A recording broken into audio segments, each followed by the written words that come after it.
This, to me, is an existential crisis. The green generation has risen up.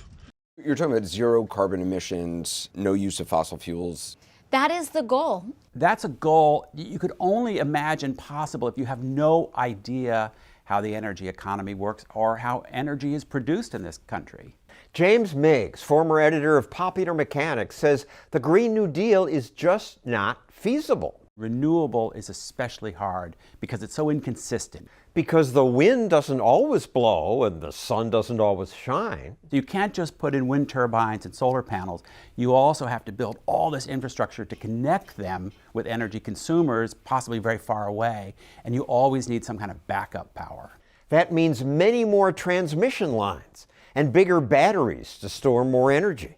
You have to mine all these materials for the batteries, and those mines are environmentally hazardous. Disposing of batteries is hazardous. Batteries are a lousy way to store energy. Physicist Mark Mills says the ingredients to green energy, like battery packs, are anything but green. You have to consume 100 barrels of oil's worth of energy in China to make that battery pack. But I have to dig up 1,000 pounds of stuff and process it. Digging up is done with oil, by the way, big machines. So we're consuming energy to, quote, save energy. It's not a good path to go. He calls the so-called new energy economy magical thinking. Wind and solar and batteries now are 10 times better than they were. And then they stop getting better because they hit physics limits. You have to believe in kind of magical materials to get 10 times better again. In comic books we have that. I can fly. Tony Stark has that magic power source, can do things that are unimaginable today, but we know that the physics make it impossible to make solar 10 times better again. We should also make sure we're spending money on stuff that really works. And right now, we're doubling down on technologies like wind and solar that have their place, but they're not going to get the job done by themselves. But that's where all the money's going. Solyndra was granted a $34.5 million subsidy. Billions in subsidies. But solar still makes up less than 1% of America's energy, and wind just 2%. And none of that energy is really clean. We use billions of tons of hydrocarbons to make the number of windmills that are already in the world, and we've only just begun to make them at the level people claim they would like to have them built. If you pursue a path of wind, solar, and batteries, we increase how much we dig up and move by 100 to 1,000-fold. There's a magical thinking that there's some free lunch. If I pick this energy source, it doesn't do anything. It doesn't emit anything. It doesn't consume anything. This is in comic book land. Every energy source of energy, every kind, uses land and uses materials to make the technology and always uses hydrocarbon along the way. Of course, we don't see that when we look at, say, wind turbines. They're beautiful, the gleaming blades. They take enormous amounts of land. You got to clear cut the forest. These machines kill a lot of birds.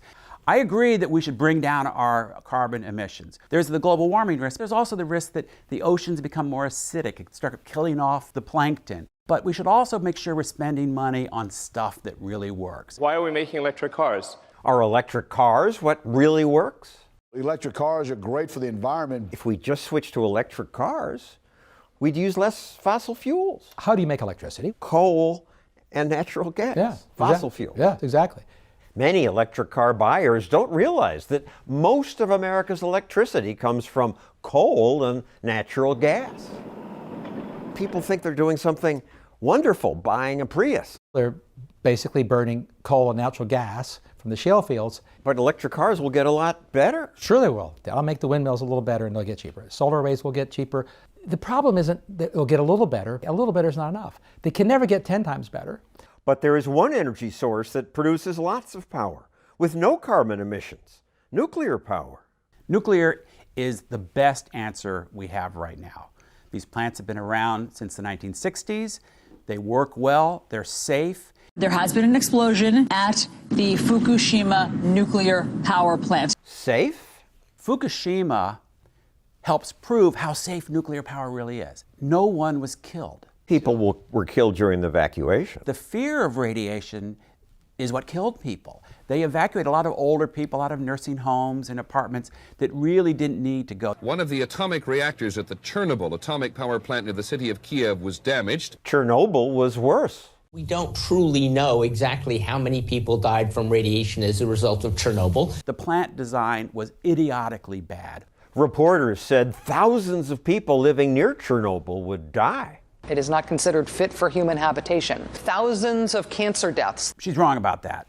The rates of thyroid cancer did go up, but nothing, not even remotely in the range of what was forecast. Those radiation limits are set extremely conservatively.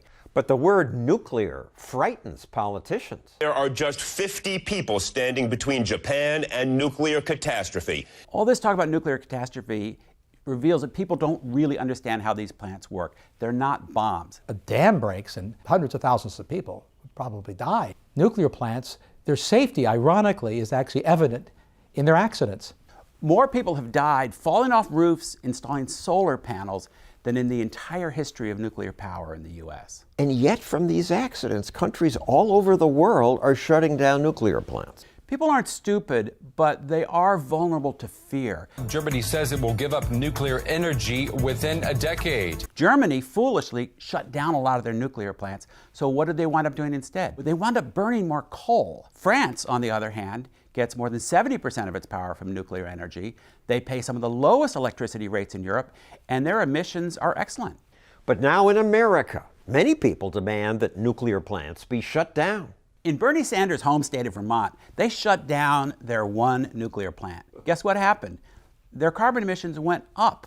So this supposedly green state, ultra-liberal Vermont, actually went backwards. These efforts at great expense by literally nothing. We have to get to 100% renewable energy in 10 years. They want to impoverish all of humanity today to solve a putative problem in the future.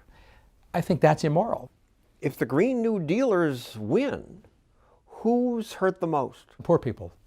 Having energy and food cost more means it's a higher percentage of the household budget. That's who we hurt. We're charging more for people who can't afford it, and we give money to wealthy people in the form of subsidies to buy $100,000 cars and put expensive solar arrays on their roof, or to be investors in wind farms.